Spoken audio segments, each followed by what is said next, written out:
Daniel Jones gets a new shiny wide receiver one with rookie Malik Nabers. But is that enough to get Jones and the Giants offense back on track after a disastrous 2023 season? We discuss the Giants 2024 fantasy outlook on today's episode of Locked On Fantasy Football.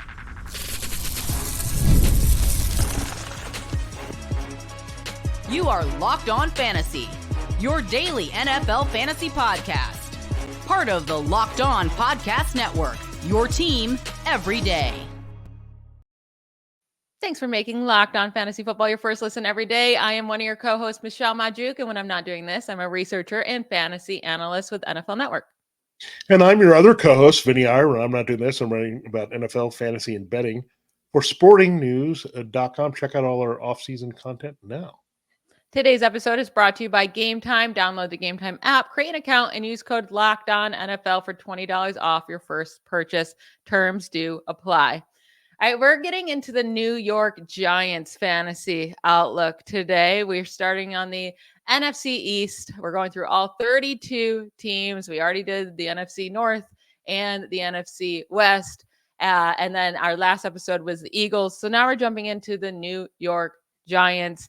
Not the most fun team to talk about, right, in terms of fantasy, but there is still a lot here to figure out. And there might be some, diamonds in the rough here that could help you win fantasy championships.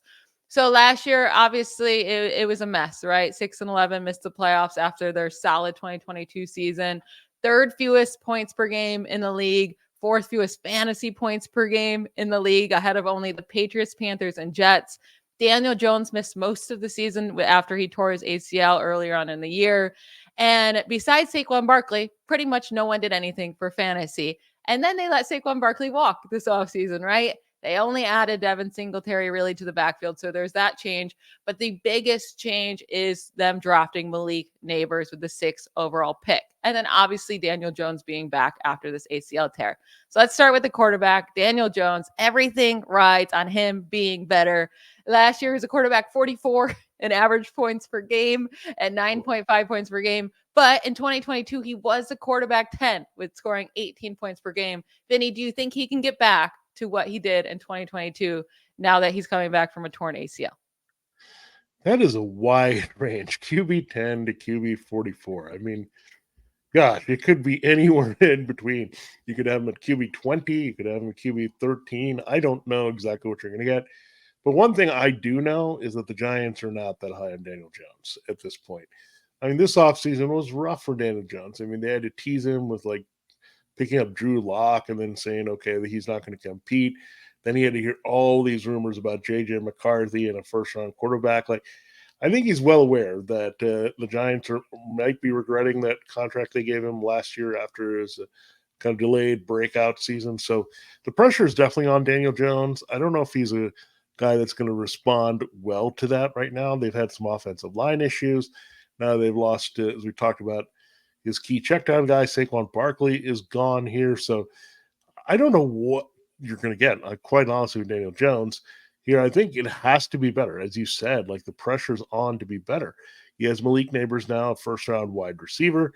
They tried to upgrade the line a little bit for him here as well. So he's going to have to open it up, and you can't just rely on dumping it off because Devin Singletary is not the same type of receiver. That's not kind of been his game. So he's going to have to throw the ball downfield, and I think that's the expectation. So there's always been like a cheap, flimsy parallel between him and Josh Allen because of Brian Dable being there. So I don't know if this is the next step, like getting him his version of Stephon Diggs is probably well overdue for Daniel Jones to get a receiver of that caliber. So I just don't know what you're going to get. But the thing is, what was the biggest thing that got you the numbers from Daniel Jones? It was the running. So if that's curbed a little bit and his knee is not working, are you really going to get that in the passing game? So I was joking aside. I mean, QB 10, QB 44, I think it's going to be on the QB 20 side. I just don't see it happening here if his running is limited and he has to get it done through the air. See, that's the thing, right? How confident is he in that ACL coming back? Now, it was earlier in the season he tore the ACL. So, like, he should have plenty of time to be back and be ready to go. It seems like he's on schedule to be back for week 1. But yeah, that is why he was so good in 2022, right? He had over 200 rushing yards and 7 rushing touchdowns. But even last year in just 6 games played, he had over 200 rushing yards. He was second on the Giants in rushing yards in 6 games played. So like the rushing yards are there if he's healthy enough. He's averaged 5.8 yards per carry in his career. So been hyper efficient, only lower than Lamar Jackson and Justin Fields among quarterbacks in yards per carry during that span. But yeah, I guess that's the biggest worry is how much does he trust that knee to continue running, because the passing touchdowns have not been there. I mean, he has thrown 30 touchdowns over the last 4 seasons. He had 24 passing touchdowns as a rookie. And then after that, 38 over the last 4 seasons. He has the lowest pass touchdown percentage among all quarterbacks with 1,000+ pass attempts. It has not been pretty, but maybe that's the area Malik Nabers can help him, right? Maybe that's where he gets his touchdowns because he has this great wide receiver one. Now we've seen these wide receivers make a difference for quarterbacks. We saw, like you mentioned, Stephon Diggs change Josh Allen, AJ Brown changed Jalen Hurts passing game. Yeah. Hopkins really helped Kyler Murray take that next step. So this could be that case. It's just how much do you trust Daniel Jones? Yeah, I think the one issue, Michelle, all those receivers you mentioned, they were in the league for a while. They were established as guys we knew they were going to produce. Now Nabers is a rookie, so he's going to need his quarterback to kind of lift him up a little bit. I mean, you saw Diggs and Hopkins and Brown get it done with other guys in bad situations, but we haven't seen that yet. If Malik Nabers enters that bad situation, right, and he's going to have to lift his quarterback. So, yeah, I think he's going to be super cheap. You can take a flyer on him. I don't think he's going to be as low as it says here at QB 23 or 27 or wherever he's ranked right now. Even lower than that in a lot of cases. He's going to have some value in 2 QB and Superflex leagues, but again, am I going to target him in any scenario? No, because again, running with the knee and the scoring also. Keep in mind, he scored a lot of rushing touchdowns, and I don't know if that's going to happen consistently. And maybe as a whole, I don't want to be too invested in the Giants passing game. Yeah, I will say Saquon Barkley being gone might be a good thing for Daniel Jones because he checked down to him way too much. One of the highest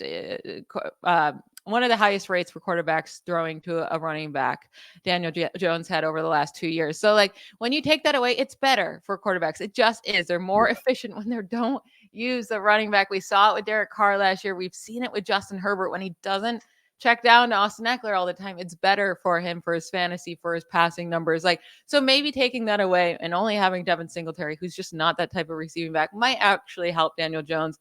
But yeah, when you look at Jones's price, I mean, it's incredibly low. And it's almost rude because Justin Fields is still going ahead of Daniel Jones, where Fields probably will not even be a starter this year at all. I mean, obviously, if he gets in, he'll be better than Jones, but Bryce Young, who had a disastrous rookie season, is going ahead of Daniel Jones. I do kind of like Bryce Young this year as well. Yeah. But I do think there's some value there for Daniel Jones. And if he does run like he did prior to the injury, he will be a steal at quarterback 29. Is the guy I want to rely on every week? No, but he could be a really good streaming pick. And like, you're not picking him over anybody that you're worried about. I mean, he's going around Jermaine Burton, Rashad Bateman, Jonnu Smith, Mario Douglas. Like, like if you're in a super deep league, it's not like, oh, I can't take Daniel Jones because there's someone else here really good. Like you can still take him. I do think he might be worth it, but yeah, more of a streamer guy this year. Yeah, and he's the dreaded QB3 in Superflex and 2 QB leagues. The guy that you played when the other 2 guys are off or whatever. But yeah, I mean, that's what you're going to look at mainly for Daniel Jones. And the biggest disaster would be him getting benched and Drew Lock going in there. And then we have absolutely no one to start on the Giants. So that scenario is also out there at some point here in 2024 if things get really that bad. Hopefully things will be much better as we talk about Malik Nabers in our next segment. All right. There's something I need to get off my chest here, Michelle. This is a tough time of year. And before we dive into that, this episode is sponsored by BetterHelp and BetterHelp Therapy Online. And it's tough for me this time of year. I'm waiting. I'm talking about all these fantasy assets for all these teams, and I'm getting excited for the season. I want it to be here. I want to see all these guys on the field, but sometimes we need to get the roadmap to what we're going through now and get there. So, and all kidding aside here, that we all need some help, and the summer can be tough. Kids are at home. You're trying to find things to do, and sometimes idle time can lead to idle thoughts, get your head racing and going in the wrong direction of places. And that's why, again, BetterHelp is there for you.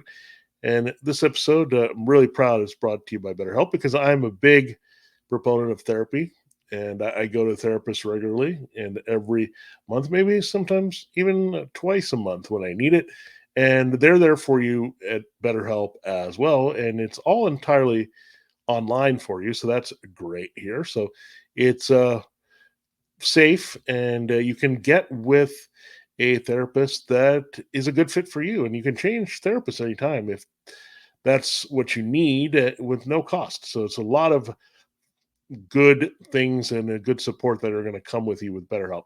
Therapy can be different for everyone. Check it out here at betterhelp.com. They're going to customize it there for you. That's betterhelp.com. Give BetterHelp a try. Again, visit betterhelp.com/lockedon to get 10% off your first month. That's BetterHelp, BetterHelp, HELP.com/locked on.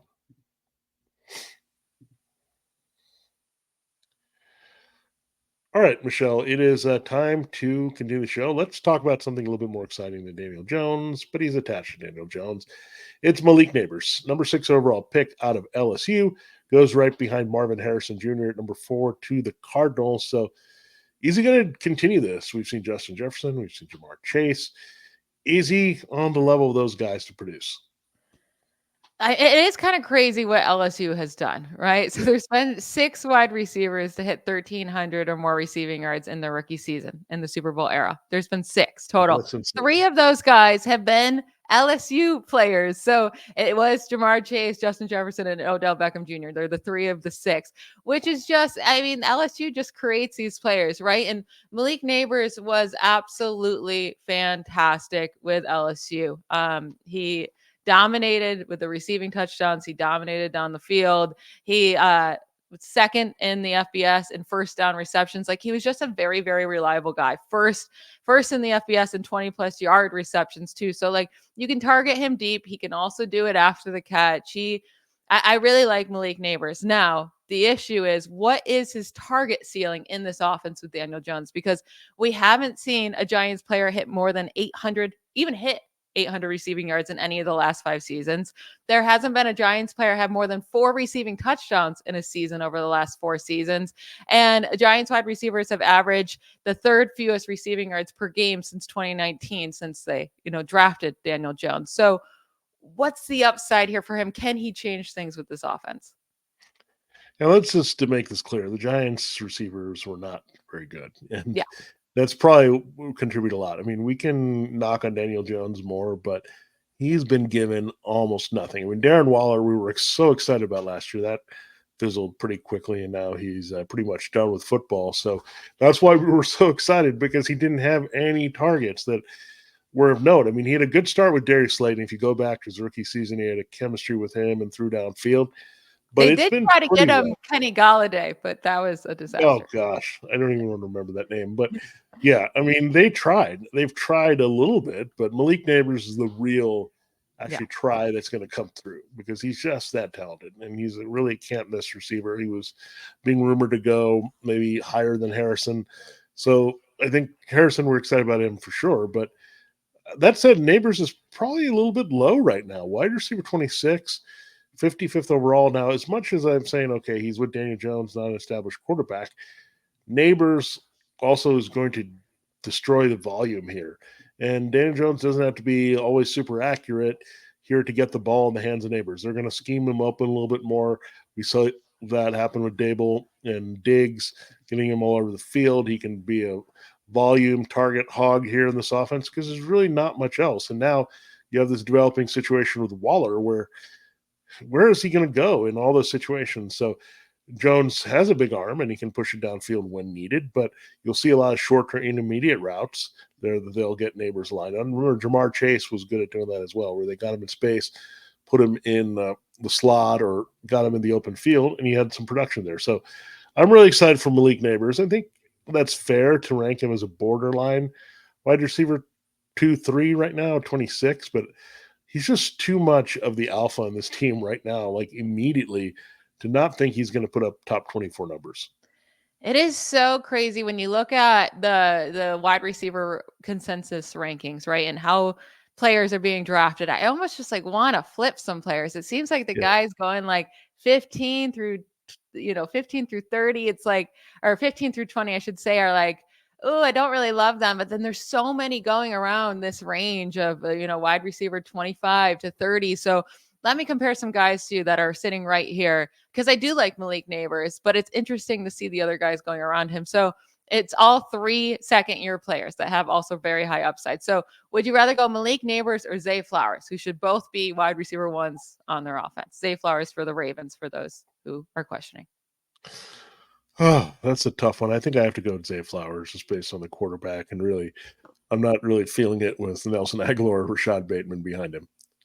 I think I might go with Nabers. I think maybe his target share will be a little bit more consistent. Nabers doesn't have and Mark Andrews to compete with. So I lean Nabers there. But what about George Pickens, who is very much the clear-cut wide receiver one for the Steelers? Now, both quarterbacks have question marks, right? But would you rather go with Nabers or George Pickens? I'm too much of a Pickens person, Michelle. You know that. So I got to go with Pickens.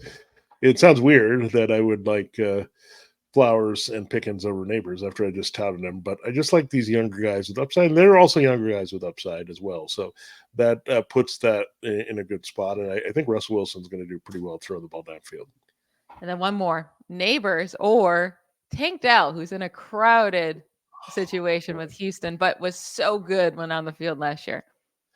Yeah, the Stephon Diggs acquisition makes it really hard because now you got 3 receivers, and Diggs has been a target monster as well in Buffalo. So I think I have to go Nabers, especially with Nico Collins getting the deal as well. So you got Diggs and Collins and Dell and Dalton Schultz. There's so many mouths to feed now for CJ Stroud. So I'm going Nabers. That one's so close for me. And you know how much I love Tank Dell, but I think you're right. Like the volume for Nabers should just, I think Tank Dell will be more efficient with what he gets because he has a better quarterback, better system, better just offense in general. Yeah. I guess I'll go Nabers because I can quickly, more easily, I should say, to fix my words here, more easily see Nabers finish as a top 10 wide receiver than I can see Tank Dell. Like for the upside. Yeah. I do think Dell's a bit safer, but the upside that is there for Nabers. Now, any other Giants wide receivers you're interested late in the draft, they're all going extremely late, being pretty much forgotten, undrafted. Wan'Dale Robinson going 188th overall as a wide receiver, 74. Jalen Hyatt going wide receiver 84, 241st overall. And then Darius Slayton going last of this group, even though he's led the team in receiving yards each of the last 2 seasons. Wide receiver 89, 248th overall. Interested in any of them in like a best ball league where you're drafting 18 rounds? Oh, man. It's hard to say because I think a lot of these guys have been touted along the way, so we might be fooled, right? Wan'Dale is going to be a key receiver, or Jalen Hyatt is going to be a key receiver. So we've been kind of following them, and then Darius Slayton comes along, and like, I know Daniel Jones. I've been around him for a while. I'm going to produce some sneaky numbers from here and there. But I'd say I'm going to go right in the middle and say Hyatt. I really think he has some ability here, and I think they want to stretch the field a little bit more. That's my concern is again Daniel Jones getting the ball, but again, when you look at the values here, I think he's a sweet spot in the middle, and again, he was the highest guy that was kind of picked here in the mix of late with those 3. So I say Hyatt. I don't love it, but again, I think if Nabers can open things up on the other side, it'll be good for Hyatt. Yeah, I agree with you. If I'm going with one here, it's Hyatt. Darius Slayton has been like kind of holding out anyways. He wants a new deal, but like, I don't think it would even hurt the Giants to just let Slayton leave. Like, just leave him. I think he's a fine talent. I really do. But like, when you have Malik Nabers, like, and then the other guys around there, like, I don't think they're just dying to need Slayton. You know exactly what he is. He'll throw in a good game here or there. or good play, really. And that's what comes down to the good game. But yeah, I'm not interested in him. Jalen Hyatt, if it's a super, super deep league, then possibly I take a shot on him. We're going to get into Devin Singletary, who apparently gets a whole backfield to himself this year. The Giants did not add anybody else like we expected them to, especially early on in the draft. That didn't happen. So we're going to get into if we think Devin Singletary can finally put up that top 15 running back season to close out the show. This episode of Locked On Fantasy Football is brought to you by the Game Time app. Buying tickets to your favorite events shouldn't be stressful. Game Time is the fast and easy way to buy tickets for all the sports, music, comedy, and theater near you. With killer deals on last-minute tickets and their best price guarantee, you can stop stressing over the tickets and start getting hyped for the fun you'll have. It's the fastest-growing ticketing app in the country for a reason. Get images of your seat before you buy so you know exactly what to expect when you arrive. Buy tickets in a matter of seconds, 2 taps, and you're set. And tickets are sent directly to your phone so you never have to dig through your email. Take the guesswork out of buying tickets with Game Time. Download the Game Time app, create an account, and use code LOCKEDONNFL for $20 off your first purchase. Terms do apply. Again, that's code LOCKEDONNFL, LOCKEDON NFL for $20 off. Terms do apply. Download Game Time today. Last minute tickets, lowest price guaranteed. Devin Singletary currently is being drafted. Like, you can get him as one of the very last starting running backs, right? Like, we expect Singletary to be a starting running back this year, obviously for the Giants, but also get a good amount of work. So last year he ended as a running back, 38 in fantasy points per game, but he really didn't get much time on the field or snaps at all or carries until week 10. So weeks 10 through 18, he averaged 13.2 points per game. That was running back 17 during that span in points per game. What do we think his upside is in this Giants offense? And do you think his body can handle a big workload? Because last year was the highest we've ever seen, and it was just about over like 200 carries. Like, can he handle that? Yeah, I think they'll be careful with his workload. I think in the end, Dable wants to run that offense he had in Buffalo, and Singletary was, of course, part of that. There where it's a lot of passing. Singletary is not known for his pass catching. I think he's okay and capable in that area, but I think they'll have other guys who do that and come in and do that by committee a little bit more in the passing situations. Again, Singletary's not that bad if you want to use him, but I think RB 38 last year, you said it for sure. Like it took them a while before they realized Dameon Pierce was not the right fit for the Bobby Slowick running game, and Singletary was a little bit better. So they'll be careful. I think they know he's got some durability issues as well. Going back to Buffalo, Dable should know that. So I think you're looking at 15 to 17 type touches, and that's not bad for a guy that's going that late in drafts here. So RB 34, I think he's a nice like flex play. Like he's pretty solid there. I think he has a good flex floor, and I don't know if he's got a big RB2 ceiling, but I think he's a good value. Like if you're waiting on running back and you just want to fill out RB2, we talked about it. Just don't go down the line and fill a position. This is a very good value where you can get an RB2 perhaps at RB3 cost. So that's really pretty good here. So I think he'll be okay. Again, he'll probably have maybe like 6 or 7 touchdowns. Probably will get to like 1,200 yards. So that's where you're kind of looking at him at that range. But I don't think he's going to give you too much in the passing game that's really going to push his upside that high. Yeah, it will be interesting if Daniel Jones still continues to check down, because if Singletary can start getting, 50, 60, targets, that would be more than he typically sees, especially in the 60 range there. And he can catch a ball, right? He's just not very great or dynamic after the catch. No. And then also, like, the rushing touchdowns have never really been there for him. He's a smaller back. We'll see if he can get those. And then also last year, when he finally did have his career year in rushing attempts at 216, it was his worst efficiency year. We saw it drop all the way down to 4.2 yards per carry when he was always really above like 4.6 after that. And now he's going on to a worse offensive line situation. So I don't know. I don't love him, but again, at running back 34, 100th overall, like you're taking him over. I don't know. Would you rather Trey Benson for the upside with the Cardinals, where he has to, he's splitting with James Conner, or go with Devin Singletary?